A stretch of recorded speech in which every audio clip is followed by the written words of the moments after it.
from our own understanding and what I believe was the outcome of the Judicial Commission of Inquiry was that there was an unfounded perception which was blown out of proportion by media, by the social media, showing that or indicating or alleging or thinking that the governor or the government is going to appoint somebody who some few people do not want to be appointed or who prefer somebody else.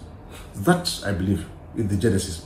And then incidentally, after the kingmakers have recommended to the governor the names of 3 persons, the governor went into some consultations as to the suitability or otherwise of each of these 3 candidates.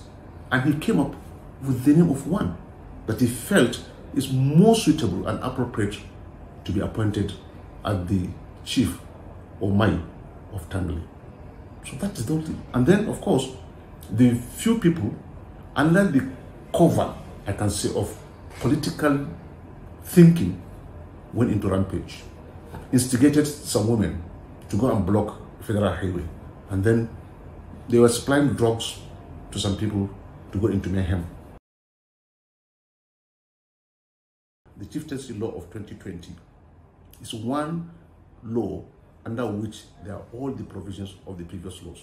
And what that law is saying, what this law is saying, similar to what the law of 2004 is saying virtually, is that let me just take one scenario, where an emir or a chief dies, the traditional kingmakers, by law, are to sit down after the traditional mourning period, look at all the candidates that have applied to be made either a chief or a chief.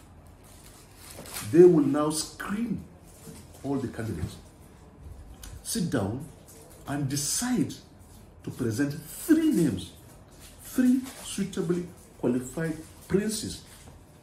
Make that recommendation to the governor for appointment of one of them as a chief. That is the provision of the law. And that has been the provision of the law even in 2004, that the kingmakers will select 3 candidates, present to the governor, and the governor will choose one. That is exactly what happened under these circumstances. And it was pursuant to the provision of this law that the kingmakers sat. It was pursuant to the provision of this law that the kingmakers made the recommendation to the governor of 3 persons, and it was under the same law that the kingmakers, the governor, used to choose one after wide consultation, to choose one of the candidates to be made the chief of Tangali, the Mai Tangali.